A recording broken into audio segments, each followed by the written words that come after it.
السلام علیکم، نیا دور کے ساتھ میں ہوں سبی الحسن۔ آج بھی سپریم کورٹ میں ملٹری کورٹس کیس سے متعلق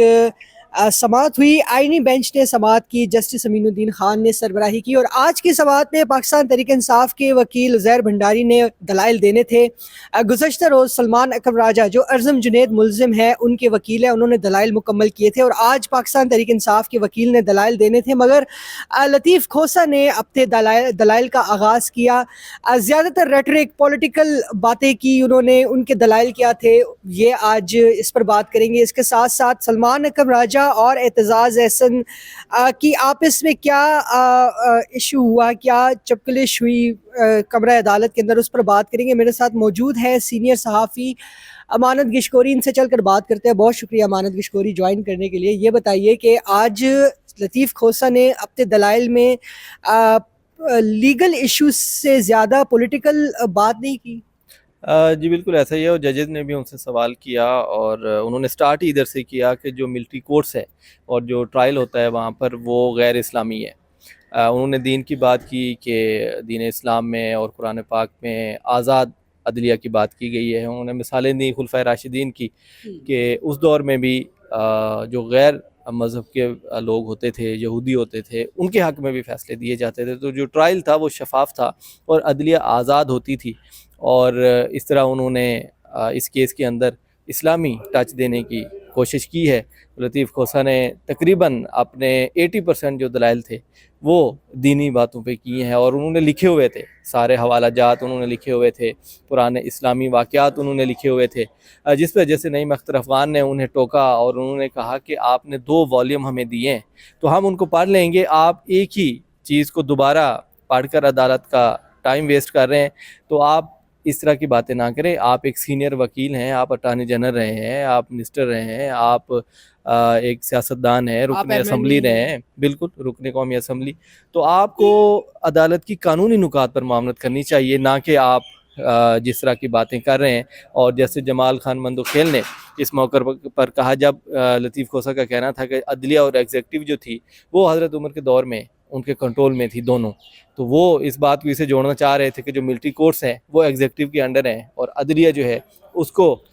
جو ہے وہ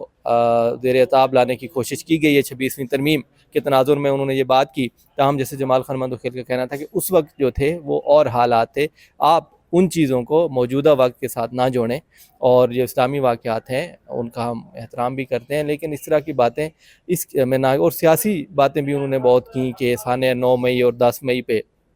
انہوں نے آئی سی جے کے فیصلے کا حوالہ دیا کہ انہوں نے کہا ہے کہ جی ملٹری کورٹس میں اپیل کا حق ہونا چاہیے بین الاقوامی عالمی عدالت انصاف کا، تو اس پر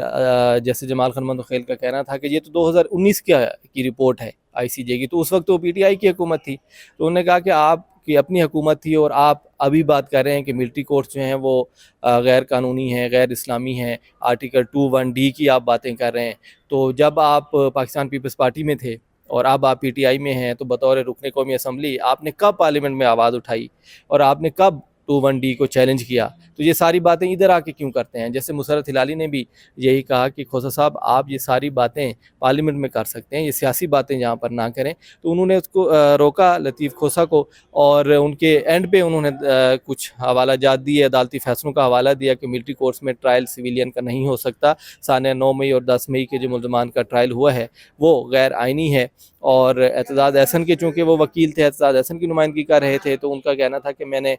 جو تیار کی ہیں آرگومنٹس، جو معروضات تیار کی ہیں وہ عدالت کے سامنے انہوں نے پیش کی، اور جس کے بعد ان کے دلائل جو ہیں مکمل ہوئے، اور اس کے بعد عمران خان کے جو وکیل تھے عزیر بھنڈاری، انہوں نے آج دلائل کا آغاز کیا ہے۔ انہوں نے ابھی دلائل پراپر طریقے سے شروع نہیں کیے، کیونکہ اینڈ پہ جب لطیف کھوسہ نے دلائل ختم کیے تو عدالتی وقت جو ہے وہ ختم ہونے کے قریب تھا، تو کل دوبارہ ان کے دلائل ہوں گے۔ آج انہوں نے عدالتی دائرہ سماعت پر بات کی ہے عزیر بھنڈاری نے، ان کا یہ کہنا تھا کہ جو اپیل ہوتی ہے، جو انٹرا کورٹ اپیل ہے، اس کو بھی ریویو کے تناظر میں دیکھا جائے کہ جس طرح ریویو پٹیشن ہوتی تھی اسی طرح دیکھا جائے، یہ نہ کیا جائے کہ آپ انٹرا کورٹ اپیل میں کیس کے میرٹس کو ڈسکس کریں اور سارا کیس دوبارہ کھول دیں۔ تو ان کا یہ کہنا پوائنٹ تھا کہ انٹرا کورٹ اپیل بھی نظر ثانی کی طرح ہے، اور آئینی بینچ جو ہے 7 رکنی میں وہ بھی محدود اس کے پاس اختیارات ہیں، وہ پورے کیس کو نہیں کھول سکتا، اور ان کا یہ کہنا تھا کہ آئینی بینچ پریکٹس اینڈ پروسیجر کے بعد اور 26ویں آئینی ترمیم کے بعد جو آئینی بینچ بنا ہے اس میں 7 ججز ہیں، اور ان ججز نے وہ مرکزی جو کیس تھا ملٹری کورٹس والا وہ نہیں سنا.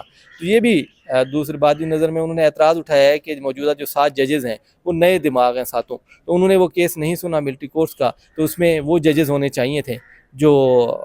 جنہوں نے مرکزی کیس سنا تھا ملٹری کورٹس کا. یہ میرے خیال سے بڑا ویک گراؤنڈ ہم اس کو کہہ سکتے ہیں، کیونکہ اپیل ظاہر ہے، اپیل ایک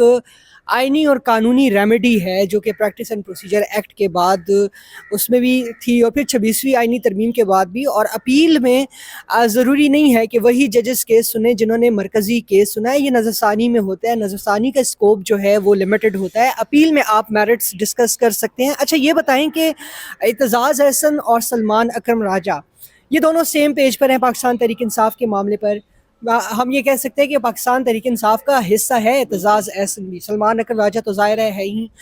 جنرل سیکرٹری ہیں. وہ جنرل سیکرٹری کس طرح سے، یہ ایک الگ کہانی ہے. الیکٹڈ پوسٹ ہے جنرل سیکرٹری کی، اس پہ الیکشن ہونا ہے لیکن ان کو اپوائنٹ کیا گیا. بہرحال دونوں کے درمیان آج کچھ تلخی ہوئی، کچھ اختلاف آیا کمرہ عدالت میں. وہ کیا کس تناظر میں تھا؟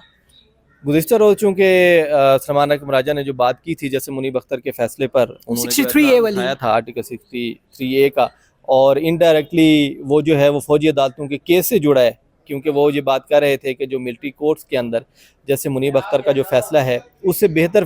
جو ہے وہ جسٹس عائشہ ملک کا نوٹ ہے جو اضافی نوٹ تھا. اور ان کا یہ کہنا تھا کہ جیسے منیب اختر نے ملٹری کورٹس کو جو تاریخی حوالے دیتے ہوئے کہا ہے کہ جی ملٹری کورٹس پہلے بھی پیرالل ایک سسٹم کے تحت چلتی رہی ہیں، تو یہ انہوں نے غلط لکھا ہے اور یہ آئین کو